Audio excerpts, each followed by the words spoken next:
You're listening to the Telltale Channel. Don't forget to check me out on all social media: Patreon, Twitter, Teespring, and Etsy. All links can be found in the description or on my website, telltaleatheist.com. So the next article I wanted to take a look at, this one is by revealnews.org, and it's by Trey Bundy.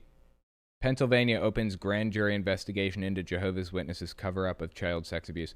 I actually know Trey Bundy. He's been working on Jehovah's Witnesses as a reporter for a very long time, decades, since before I was even out of the religion. So he's fighting the good fight. Let's read his article and see what it has to say. For decades, leaders of the Jehovah's Witnesses religion have kept allegations of child sexual abuse in their congregations secret from police as a matter of policy. They've maintained an internal database containing the names of alleged abusers in their U.S. congregations, but repeatedly have violated court orders to hand it over. Still, they've avoided reckoning with law enforcement agencies until now.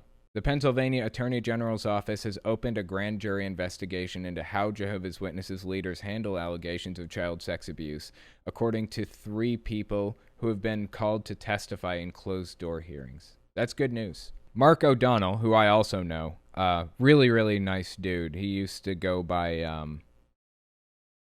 John Redwood. He was friends with Lloyd Evans, still is, as far as I know. And I met him actually through Lloyd Evans. I also met him through Stephen Hassan, interestingly enough. They know each other. Anyway. So Mark O'Donnell, a former Jehovah's Witness, told Reveal from the Center for Investigative Reporting that Pennsylvania investigators visited his home in Baltimore in June and interviewed him for 3 hours.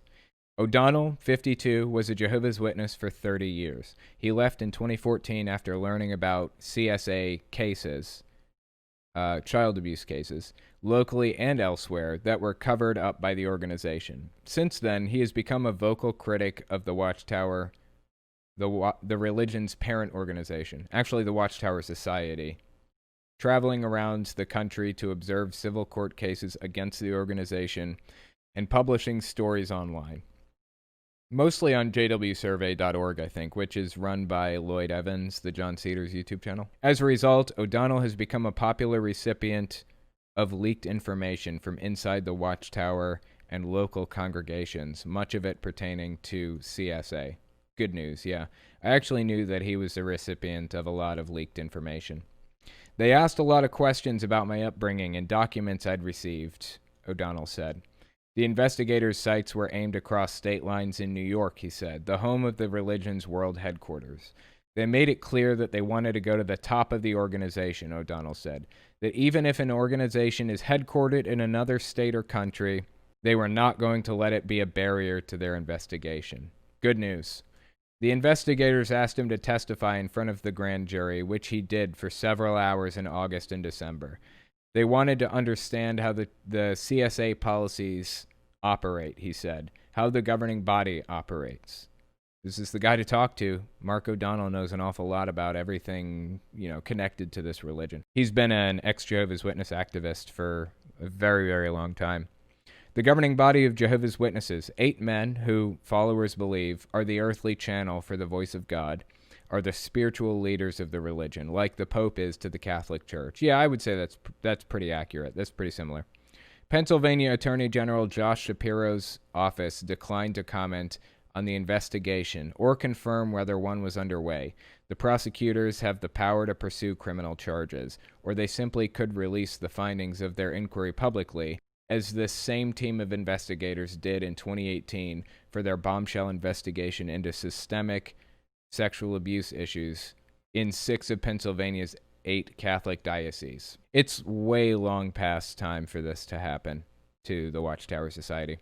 Let's continue reading. That report renewed focus on the Catholic Church's practices, revealing that 301 priests had been accused of sexually abusing more than 1,000 kids across the 6 dioceses and were protected from exposure by church leaders.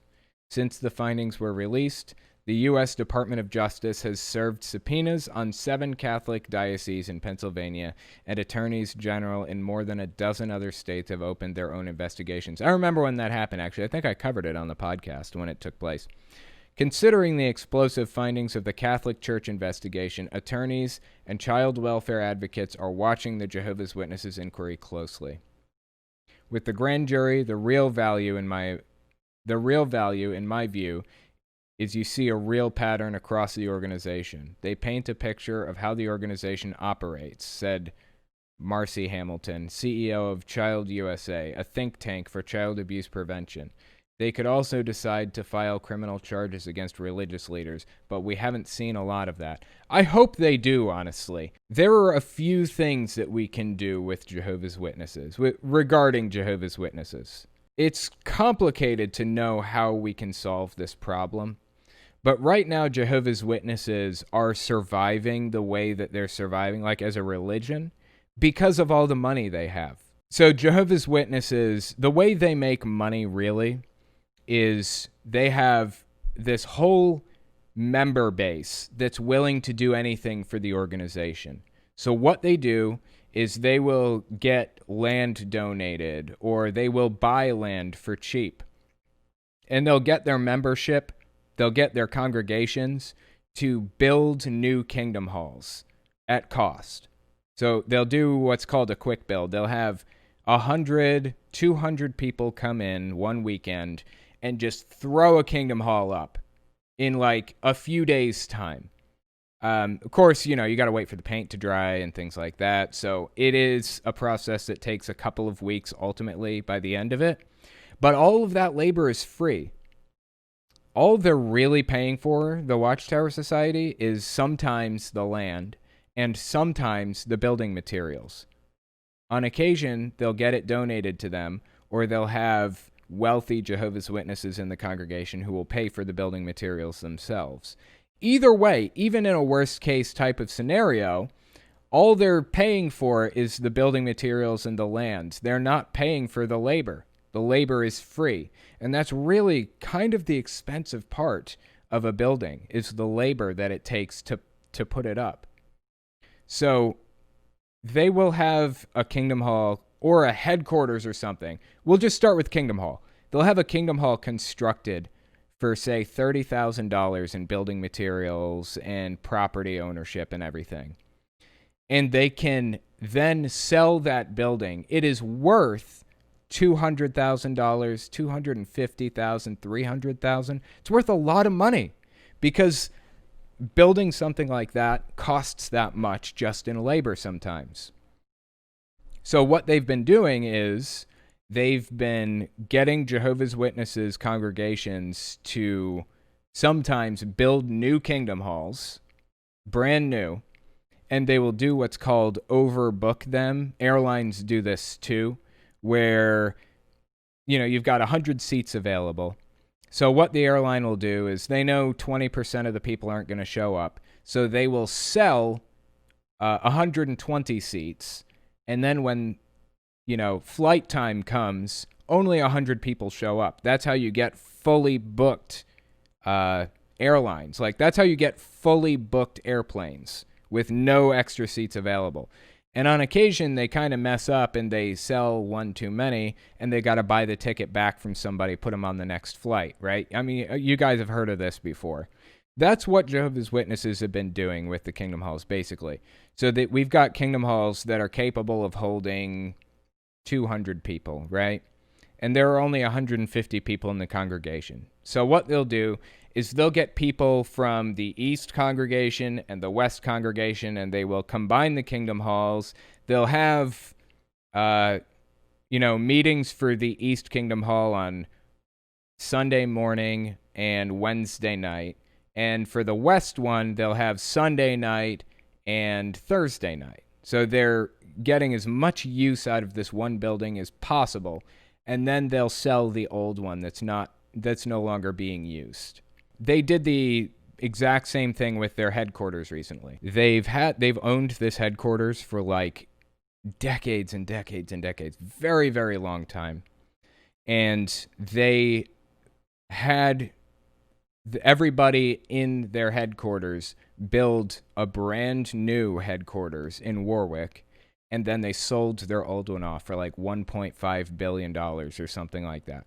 So when they run out of money, because their membership base is not very rich, naturally they're not supposed to be going to college or anything like that. What they'll do is they will run these schemes, basically combining kingdom halls, having them build new ones, selling off the old ones, selling off the headquarters and building new ones, things like that. That's kind of how it operates.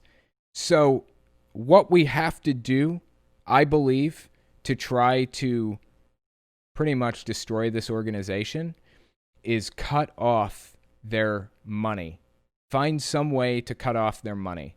Find them out of existence. Every human rights violation, they get fined $10 per violation. That's really, I think, the only way to do it.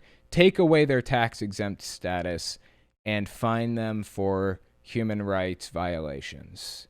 I don't know that we're going to see that anytime soon, but the fact that this stuff is getting so much news coverage right now, the fact that Jehovah's Witnesses are getting news coverage right now, and it's not about how poorly Russia is treating them, is a good sign.